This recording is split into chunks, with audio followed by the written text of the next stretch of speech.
आज हामी चाहिँ अब यो धनकुटा यता पारिपट्टि देखाऊ यो चाहिँ धनकुटा जिल्ला भयो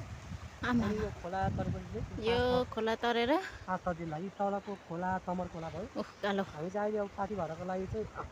यो तमरको एकदम स्टेट चाहिँ यो तल धरान हुँदै भेटेर जाडो भएर चाहिँ तमरको गति गएपछि चाहिँ एकदम यो छोटो दूरी पर्दो रहेछ। अनि के गर्नु यस्तो ठाउँमा बस्नु पर्यो भने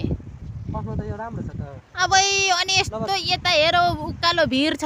अनि यो बाटो फेरि यता उ भएर यस्तो उकालो भिर छ मरे म त यात्रा आज एकदम भनौँ आज कति किलोमिटर हिँडिसक्यौँ हामी आज हामी ट्याक्कै 410-12 किलोमिटर हिँड्छौँ 412 किलोमिटर आज चाहिँ अब कति हिँड्छौँ अझै लाग्छ भन्छन् अझै 3-4 घन्टा लाग्छ भन्छन् पाथी भएर पुग्नु त नि ल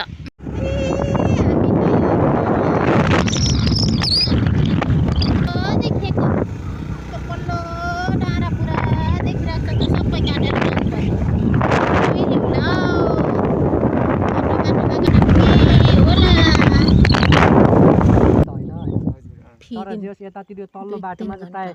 बस्नको लागि चाहिँ अलिकति घरहरू देखिने के छ यतातिर हो त्यो चाहिँ भनेको चाहिँ त्यही फेदी भन्ने ठाउँमा मात्रै पाइन्छ हैन यता छैन यता चाहिँ छ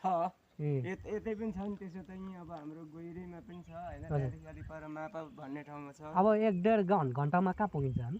तपाईँहरू पुग्नुहुन्छ माथि सिमरा सिमरामा पनि छ बस्ने ठाउँ भोलि चाहिँ हामी कति बजी पुग्छौँ सिमराबाट माथि त्यहाँबाट त कति लाग्छ र 1 घन्टा 1 घन्टामा पुग्नुहुन्छ माथि भोलि अब हजुरलाई सोधिहाले भोलि नै हामीले दर्शन गर्न सकिन्छ सकिन्छ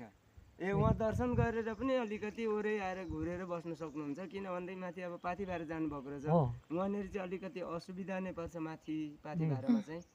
त्यहाँदेखि फर्केर दर्शन गरिवरी फर्केर अलिक तल फेरि ए त्यो चाहिँ दिउँसोतिर जाँदा पनि हुन्छ हुन्छ हुन्छ हुन्छ हुन्छ हामीहरू कतिचोटि गइसकेको छौँ होइन यहीँबाट म पनि अब यो चाहिँ के गाउँ अङ्कल यो चाहिँ भुल्के भनिन्छ ए आज हामी उता काठमाडौँबाट आएको हजुर अनि त्यो भएको हुनाले ठाउँै थाहा छैन होइन थाहा छैन अनि हामी त उता इलामबाट घुमेर जानु खोजेको फेरि यताबाट चाहिँ एकदम सर्टकट छ अब भनेर यो गोइलीबाट काटेपछि चाहिँ अलिकति एकछिन चाहिँ झन् आधी घन्टा जति चाहिँ अब गाउँ बस्ती कहीँ केही पाइँदैन है यस्तै यस्तै जङ्गल जस्तै ठाउँ छ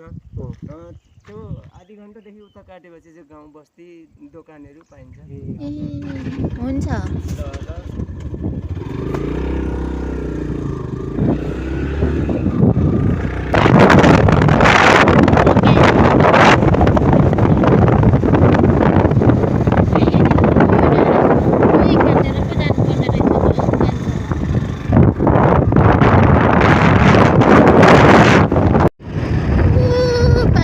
बजार अब आइपुग्नु लागि हामी यति राति कति बजिसक्यो अहिले